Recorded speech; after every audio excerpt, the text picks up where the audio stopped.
the Gospel of John, the 15th chapter and the 5th verse. Gospel of John, 15th chapter and the 5th verse.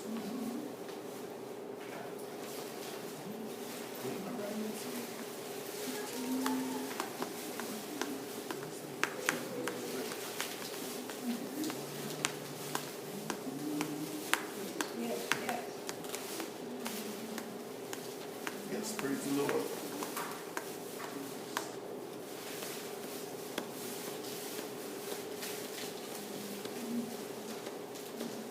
Okay, praise the Lord.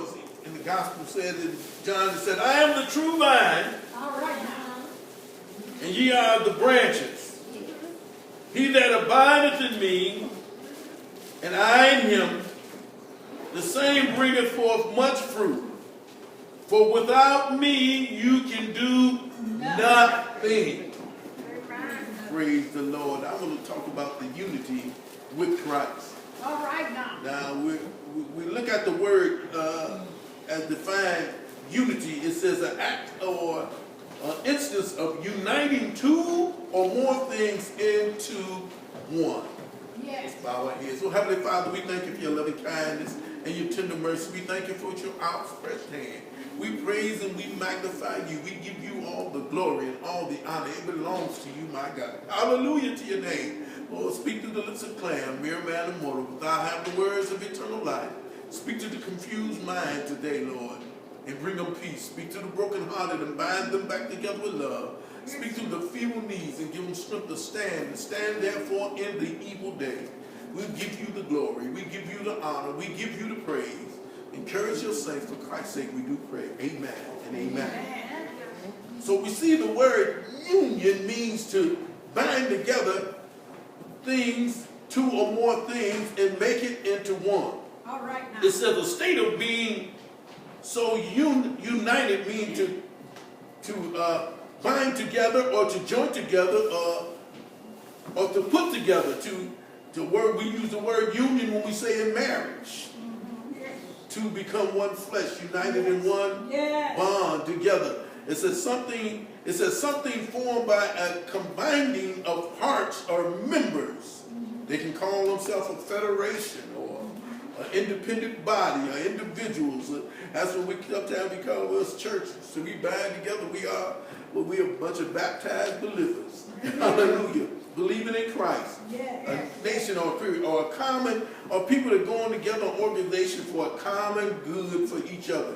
Like a union that works for people, that try to labor unions that work for people to advance the members into a good working condition. Yes.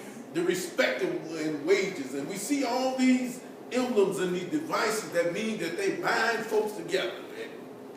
We even look at the emblem of the Church of God in Christ. You know, they always got the wheat bind together into a straw. In other words, that's what we're doing. We gather together everybody into one cause and one faith and one Lord and one baptism. Amen. And so we speaks of it in the Gospel of John. We speak spiritually so about a union that binds. And it lets us know that because of Christ, even though we are the branches and the vine, Christ is still the stem. Amen. He's the root on which we grow. Yes. So in other words, we can't do nothing without him. Amen. We're saying, whatever we think about, say, I am the true vine, you are the branches. Yes. But he that abideth in me, and I in him, the same bringeth forth fruit. For without me you can do nothing. You can't bring forth the fruit of Christ if you're not connected with him and combined with him, because he is our source. Amen. He is our truth. He is the reason why we are bound together Amen. in Christ Jesus. So we united with Christ in him. Praise the Lord. Let's go to Acts. The Lord and the Acts the 20th chapter and the 28th verse. It says, take heed therefore unto yourselves and to all the flock over which the Holy Ghost have made you overseers, to feed the church of God, which he have purchased with his own blood. In other words, since we are united, since we are the flock of God, and we are going into this union with him, we must make sure that even with the Spirit of God and the Holy Ghost, that we are bound together, that we make sure that we being the flock of God is fed by what? The servants of God, which are what? Christ shepherds. If you're not the shepherd, or head shepherd is Christ. Yes. So we being the shepherd said through the Holy Ghost, you got to make sure you don't mess up God's folk. Amen. Right, because he's the ultimate shepherd. So anybody that putting themselves above Jesus is not Christ. It's not in the brotherhood, not in love. We done seen a lot of folks, seen a bunch of great preachers, but all of them ultimately say Jesus is the answer. Oh, yes. Hallelujah. He's Oh, the yes. reason for the season. Anybody saying that they're above Christ? So as they said, they not of his. Yes. So feeding the flock of God, Paul said and warned them, all them elders, be careful what you do with God's people. Yes. In other words, tell them through the Holy Ghost of giving you power to preach the gospel over the flock that Christ have purchased with his own blood. You didn't do it. You wasn't the sacrifice, the perfect Lamb of God. So we are united through the blood of Christ, who gave us union and makes us all one. Hallelujah. One faith, one Lord, and what? You say one baptism. Praise the Lord. Hallelujah. Let's go to Ephesians 2 and 20 to 22. Anybody has that? Ephesians, second chapter, going 20 to 22.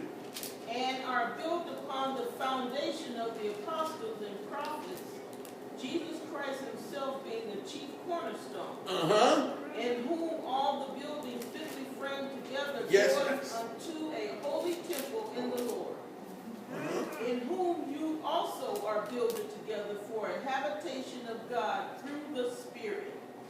Right, he speaks to them to understand now and our buildings upon the foundation. I don't care who you are, where you came from. In 19th verse, he said, being more strangers, foreigner, fellow citizens, saints, household of God. They don't care what color creed you are. We all built on the same foundation. Yes. The apostles, the prophet, Jesus Christ himself being the chief cornerstone. I'm saying, however we was put together and formed to be a church, we all united by Christ, who holds us fitly together as a building, united together, in whom all the building fitly firm together, growing unto a holy temple in the Lord. In other words, we can't do it without him holding up the building. Yes. Being the chief cornerstone. He already paid it through his blood, it said. And also, he don't care where you come from, how you are, a stranger, a foreigner, or a fellow citizen, the meaning of the Roman government. He said just made them saints and saints of the household of God. If you're just saints, I don't care where you come from. As long as you believe in Jesus, the only reason why we are here and I have strength in our numbers and unity is because Christ is holding us up. Amen. He is the chief cornerstone, in whom all the building fitly firm together unto a holy temple in the Lord. Yes. And then he said, not only that, he said, in whom you also are built together for an habitation of God through the Spirit. Not only does he hold all of us as individuals together, and one cause and holds us together, but also he the one that worked on you, that you together. Yes. He said you are right. He made you inhabited. Make you, in other words, being able to call on his name is because of Christ. And the blood that he shed. In other words, we used to have the habitation of God through the Spirit. In other words, we was alienated from God when we were sinners. But once we got saved and God washed us clean with the blood of the Lamb, he said the Spirit of God reigns in us. And I always talk about people that are always trying to find themselves. Yes. Oh, you know, they're trying to find themselves. We're going to go over here. We're going to find ourselves. I'm trying to find you. You ain't never, only thing you lost is your soul is lost because you don't know Jesus. Amen. And these folks are trying to find themselves. The very rich young boy went over there and ended up there fighting against the own United States with the Taliban because he done found himself. Yes. Somebody, all right, you shooting at the wrong folk, boy. Yes. And I said this wouldn't happen. Somebody done brainwashed you. You ain't found nothing. Found trouble. We are found ourselves through Jesus Christ. Him was our spirit. Yes. Regeneration God put on the inside, that working on the outside. Yes. So as somebody said, songwriter said, oh, what a change in me. Hallelujah. Thank God, hallelujah, that there's a change in us. We want to go to Philippians. Praise the Lord. That was Philippians, correct? No, that was Ephesians. I want Ephesians again, 4 and 15.